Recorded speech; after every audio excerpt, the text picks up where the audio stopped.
प्रयागराज में 13 जनवरी से महाकुंभ का आयोजन हो रहा है। योगी सरकार ने दिव्य और भव्य महाकुंभ की तैयारी पूरी कर ली है और उम्मीद ये की जा रही है कि इस आयोजन में देश दुनिया से 40 करोड़ से ज्यादा श्रद्धालु शामिल होंगे। प्रयागराज महाकुंभ का आध्यात्मिक और पौराणिक महत्व है। क्या है प्रयागराज महाकुंभ की महिमा, इसी पर बात की है हमारे प्रयागराज संवाददाता सर्वेश दुबे ने पौराणिक मनकामेश्वर मंदिर के महंत स्वामी धरानंद ब्रह्मचारी से।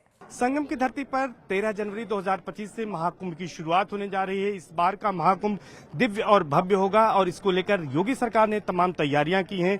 ऐसा माना जा रहा है कि करीब 40 करोड़ श्रद्धालु इस बार महाकुंभ के मेले में आएंगे। लेकिन आखिर महाकुंभ का क्या धार्मिक और आध्यात्मिक महत्व है, इस तमाम बिंदुओं से बातचीत के लिए हमारे साथ हैं मनकामेश्वर मंदिर के महंत श्री धरानंद ब्रह्मचारी जी महाराज। उनसे बातचीत करते हैं। महाराज जी, ये बताएं कि महाकुंभ का जो आयोजन प्रयागराज में होता है, वैसे कुंभ 4 शहरों में लगता है, उज्जैन, नासिक, हरिद्वार और प्रयागराज, लेकिन यहाँ का विशेष महत्व है। आखिर इसके पीछे वजह क्या है? देखिए, जब समुद्र मंथन हुआ था, जो देवताओं और राक्षसों के बीच में जब मंथन किया गया था, उसमें से जो अमृत प्राप्त हुआ था, वह अमृत में जब बांटने की बारी आई और उसमें विवाद बढ़ा, वो खींचातानी में 4 जगहों पर उस अमृत की बूंदें गिरी थी। तो प्रयागराज का इसलिए विशेष महत्व है क्योंकि यहाँ संगम क्षेत्र है। और जगह भी गंगा आदि नदियाँ प्राप्त होती हैं, पर संगम का इतना बड़ा क्षेत्र प्रयागराज में ही है क्योंकि ये प्रयागों का राजा है प्रयागराज, इसलिए प्रयागराज का विशेष महत्व है। वैसे तो संगम और जगह भी होता है, पर जो गंगा यमुना सरस्वती का जो संगम है वो कहीं और नहीं पाया जाता है, वो प्रयागराज में ही मिलता है। 4 जगह महाकुंभ लगाया जाता है, प्रयागराज में, हरिद्वार में, नासिक में और उज्जैन में। तो सबसे बड़ा जो है वो प्रयागराज का है। इस बार आप देख रहे हैं कि बहुत बृहद रूप से महाकुंभ का आयोजन यहाँ किया जा रहा है, तमाम तैयारियां की गई हैं। तो निश्चित रूप से ये विशाल महाकुंभ है भी और इसको बनाया भी गया है। महाराज जी, एक इसके पीछे वजह क्या है कि ये 6 वर्ष में कुंभ और 12 वर्ष में महाकुंभ आता है? इसके पीछे क्या खगोलीय घटना है, क्या कारण है? देखिए, मुख्य तो महाकुंभ ही माना गया है, पर चूंकि जो आयोजन होता है धार्मिक, उसका महत्व है कि हम लोग हर महत्व जो विशेष आयोजन होता है उसका अर्ध भी मनाते हैं। तो जो अर्ध कुंभ है वो 6 वर्ष में मनाया जाता है और जो महाकुंभ है वो 12 वर्ष में।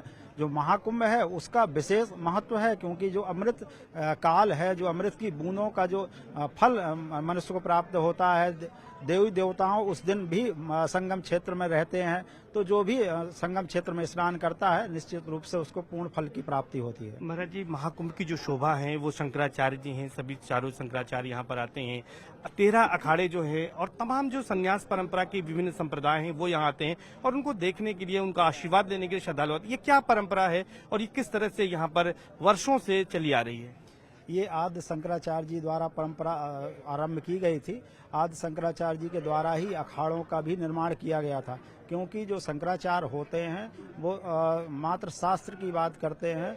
जो रक्षा की जहाँ जरूरत पड़ती है वहाँ अखाड़ों का निर्माण कराया गया था, जिसमें सन्यासी अखाड़े बनाए गए थे। वही परंपरा आज भी चल रही है। इसमें 4 पीठें बनाई गई थी शंकराचार्य जी द्वारा, जो द्वारका है, पुरी है और श्रृंगेरी है और ज्योतिर्मठ है, जिसमें 4 शंकराचार्य आज भी वर्तमान में विराजमान हैं। और इस समय 13 अखाड़े हैं जो सुरक्षा और रक्षा के लिए है। ये बहुत बड़ा समूह है, ये शंकराचार्य सनातन परंपरा का समूह है और वही आपको जो है साकार रूप में यहाँ दिखाई देता है। तो ये आदि शंकराचार्य जी से परंपरा चालू हुई है जो आगे भी चल रही है। महाराज जी, अगर बात करें तो इस बार ये दावा किया जा रहा है कि करीब 40 करोड़ श्रद्धालु आएंगे।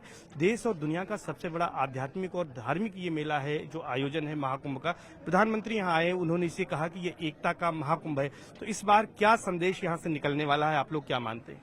आप समझिए कि सरकार निश्चित रूप से पूर्ण उसमें लगी हुई है कि इसको बहुत बड़ा आयोजन बनाना चाहिए। 40 करोड़ क्या, आप समझिए ये देश बहुत बड़ा है, 120 करोड़ का पब्लिक का जो है ये देश है। तो निश्चित रूप से 40 करोड़ से ऊपर ही आएंगे, 40 करोड़ तो आना ही चाहिए।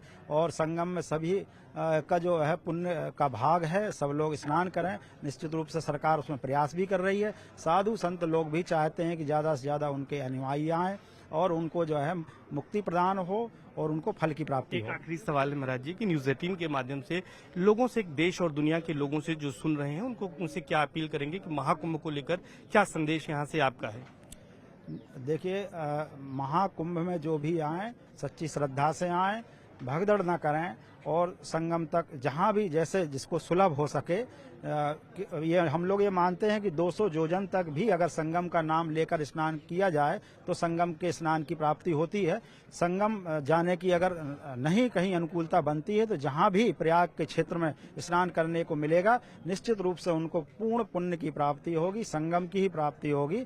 और मतलब ये शास्त्रीय सीमा की आप बात कर रहे हैं, जो संगम का क्षेत्र है उसकी शास्त्रीय सीमा जो है 200 योजन है, ये एक शास्त्र की बात बताई आपने। हाँ, तो निश्चित रूप से अगर संगम का नाम लेके उस जगह पर भी स्नान कर लें जहां सुलभ हो रहा है तो उनको जो है संगम के स्नान की प्राप्ति होगी और अमृत काल की प्राप्ति होगी। तो निश्चित तौर पर ये महाकुंभ है और महाकुंभ में तमाम लोग यहाँ पर आएंगे और संत महंत आएंगे। यहाँ पर शंकराचार्य और 13 अखाड़े रहेंगे जिसको देखने के लिए लोग आएंगे। जो परंपरा है वो 6 वर्ष में कुंभ और 12 वर्ष में महाकुंभ होता है और चूंकि वो अमृत काल होता है, इस पुण्य काल को प्राप्त करने के लिए हर सनातनी लालायित रहता है। तो ऐसे में सबसे यही अपील है कि जो शास्त्रीय सीमा है महाकुंभ की, उस सीमा में कहीं पर आकर आस्था की डुबकी लगाएं और पुण्य के भागी बने। कैमरा पर्सन अनिल कुमार के साथ सर्वेश दुबे, न्यूज़ 18 प्रयागराज।